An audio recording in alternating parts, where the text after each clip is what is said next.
Hi, I'm Jason Gorber for ThatShelf.com, and we're here to talk a little bit about Bob Dylan's Desire and a couple new releases from Mobile Fidelity. Shelf. When you're collecting Dylan, there's so much to take into consideration. I mean, people look for original pressings. People look for the different iterations. There's few artists that have done a better job of actually dealing with their back catalog than Dylan. Someone's done an absolutely remarkable job with their bootleg series. A dozen and a half releases up to date of some incredible documentation of this most mercurial of artists. Look, he's a Nobel laureate. He's a cultural icon. He's many things to many people, but above all, he was an artist that changed fundamentally popular music in so many different ways. Now, one album in particular, which is a particular note to me, is Desire. It's right at sort of a middle period. It's obviously well after his initial folk explosion, after his return following the motorcycle accident, and by the time he started recording this record, he'd really sort of found a new shape, a sort of post-band shape. There's a lot of tracks, around here, 11 tracks, and Desire. That sort of speak to a very particular type of Dylan that he would basically become for most of the rest of his career, the so-called never-ending tour. Now, if you watch the Rolling Thunder documentary, the remarkable one by Martin Scorsese, you actually see some of that transition take place between when he's on stage playing all the time with the band, yet again, or when he's sort of finding a more stripped down version. I think if you take the songs that take place on this record, you really see the echoes of what was to shape him for the next several decades to come. His contemporary leanings towards a Great American Songbook stuff, going back into this sort of more long and somewhat lugubrious singles, speaks very much to these songs that he came in the sort of early period of the 1970s that I think many people absolutely look to for some peak Bob Dylan, Desire being one of those records. Now, there's many ways, as I said, to get it. Sony, again, has done such a good job with the catalog. They did a remarkable set of Super Audio CDs. They're a hybrid of CD and SACD on the layer. For those who don't know, SACD uses DSD, which is a different way of encoding digital audio rather than doing it as a normal WAV file or PCM file. DSD basically has a gazillion, it's 1 bit and a gazillion, the frequency is extremely high. So ostensibly it's meant to more accurately articulate how an analog signal takes place. The debate between DVD audio and SACD is not one I'm willing to have anymore. It's certainly a debate that took place. But nonetheless, on one relatively inexpensive disc at the time, you could get a fantastic version of both the regular audio CD and the Super Audio CD. But of course, the way that these albums were actually recorded on analog, it's great if they could actually be sort of attuned and paid attention to by those that are really interested in getting the most out of the master tape. And a company that's been doing that, again, for decades is Mobile Fidelity. It's gone through several owners during those decades, but nonetheless, as it does contemporary releases, they did a series of 33, some of them 45 RPM, some of them one step, which is the higher level, of a bunch of their releases. And one of the harder to come by titles is Desire. So this is the original 45 RPM release. Mine is number 3114. Comes in a lovely gatefold with all the lyrics, nice photos, numbered on the bottom. And again, sounds absolutely fantastic. I got it when I got back into getting vinyl, thanks to the purchase of a ridiculous turntable that sort of reshaped the way that I actually saw much of my vinyl collection. A lot of my vinyl collection was stuff I simply couldn't get on digital, or stuff that I didn't really care as much about. But really, we're seeing an absolute revival. Obviously, the vinyl boom has been going on even more so during COVID. But nonetheless, you actually saw a whole bunch of companies making releases like this that actually ends up being in some ways superior, in many ways superior to actual original versions. By being released on 45 RPM, it actually allows the record pressing to stretch out. The grooves can be separated away, so you can actually hit the lathe a lot harder. So if it's pressed by people who know what they're doing, and MoFi knows what they're doing, you're going to get an album with much, much more impact. Now, anybody who has mobile Fidelity is aware it comes with their wonderful sleeves. They come in these sort of inner sleeves, these sort of catalogs that shows all the different titles you can get. And as you can see from here, when they first released, a gazillion of the Dylan and the band recordings came along. Now, the regular 45 RPM release sounds great. Here it is.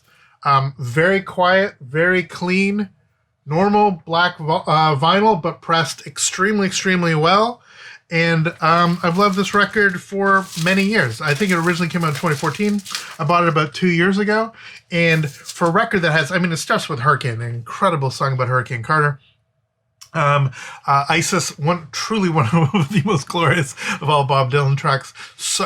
Name unfortunately taken over by people we shouldn't really necessarily talk about, but just a stunning, poetic, beautiful song. Mozambique, One More Cup of Coffee, Oh Sister, Joey Romance and Durango, Black Diamond Bay, and Sarah. Look, to hear Sarah on this record, a close of the record, and any Dylan file is just going to lose their mind for the enormous joys that are actually taking place on a record like Desire. They simply desire. Now, so here we are, regular MoFi. This goes for several $100 now.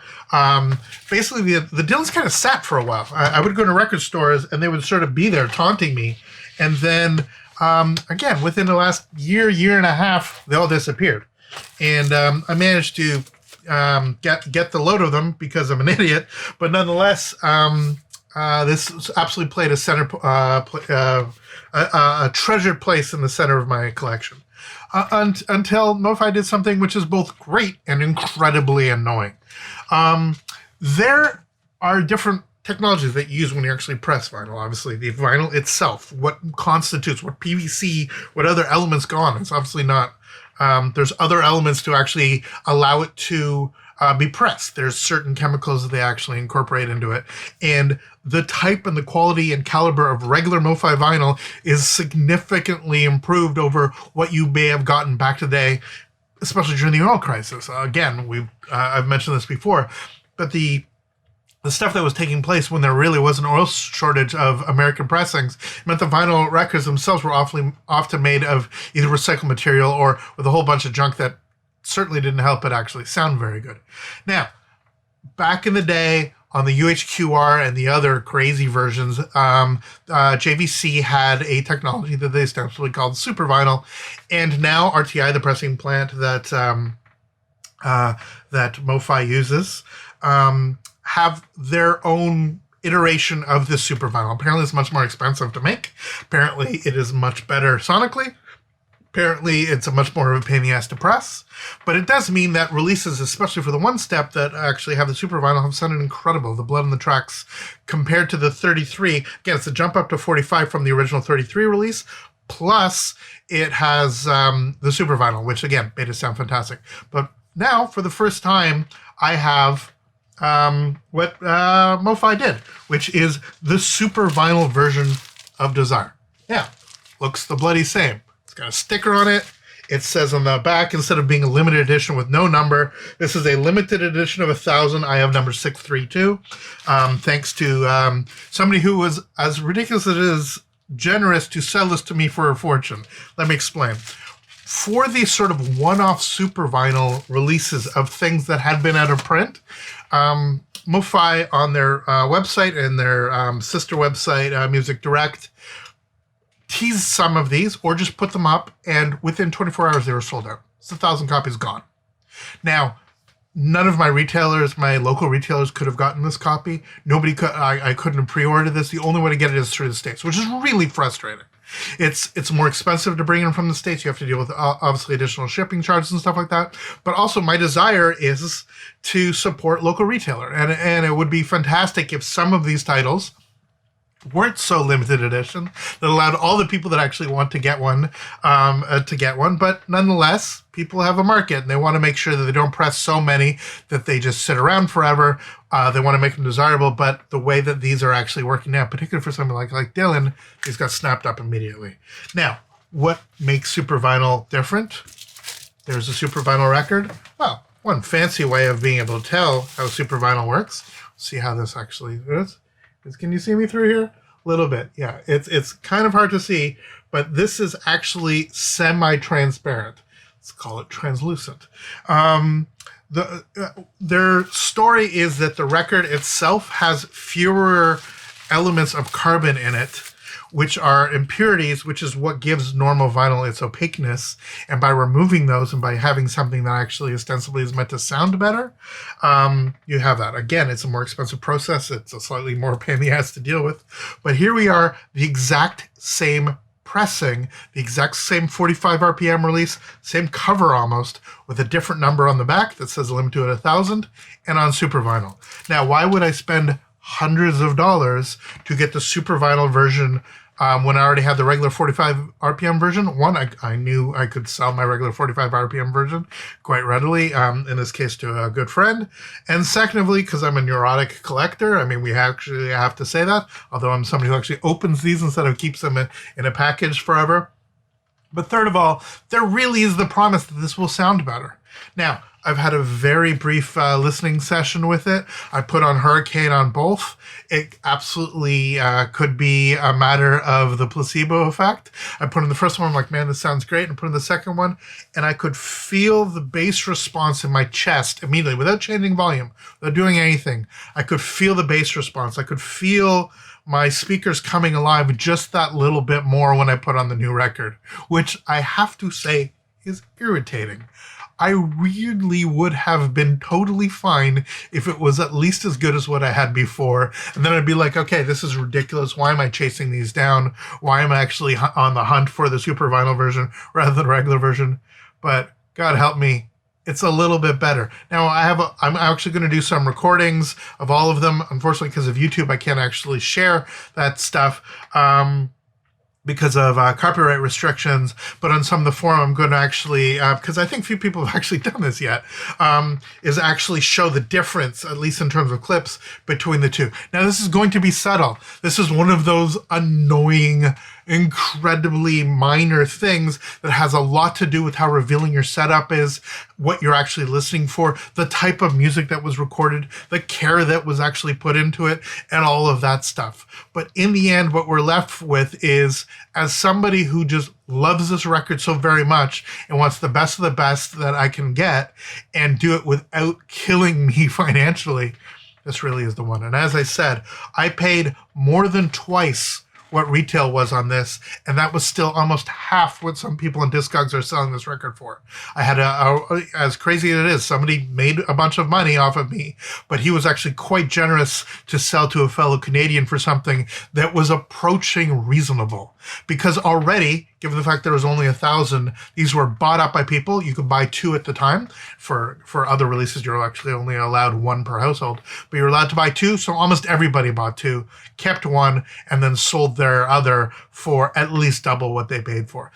This is where you get that sort of collector's market stuff sort of fighting with us. I wish there was a better way around it. I wish we could all get the music that we want. On the one hand, we have stuff like streaming where you can get every record, every song in the history of ever. But if you're actually searching for the best possible quality of some of your favorite recordings, unfortunately, this is the game that some lunatics like me have to play. So I have many, many hours to actually enjoy listening to this version of Desire. As I said, on first listening from the first track, immediately I felt, oh man, this really is better. And that is so both beautiful and frustrating, a way that I actually have to enjoy this record in yet another way for many, many years to come. Thanks so much for watching. I'd love to hear what you think about all this nonsense, about what's going on here, about how some of your pre-orders have gone. For those of you that are fans of Mobile Fidelity, I know it's been extremely difficult to get some of the more recent releases.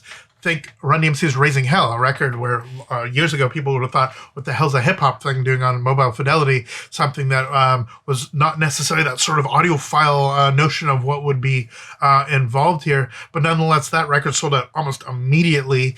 And again, collected by the hip-hop heads and the audiophile nerds and the MoFile nerds all come together all at once. So we'll see the Dylan heads and the people who are actually striving for the best and the most brilliant are ones that are seeking out the new version, the super vinyl version. If they do a one step, that's a whole nother conversation. I'm weirdly hoping that it doesn't get better, as crazy as it is. I know that one step ostensibly could be even better than this, but I think I'm okay with this for a while. We will see how that plays out. Anyway, thank you so much for watching. Please subscribe. Please follow us on social media, and we will see you next video. All the best. Take care.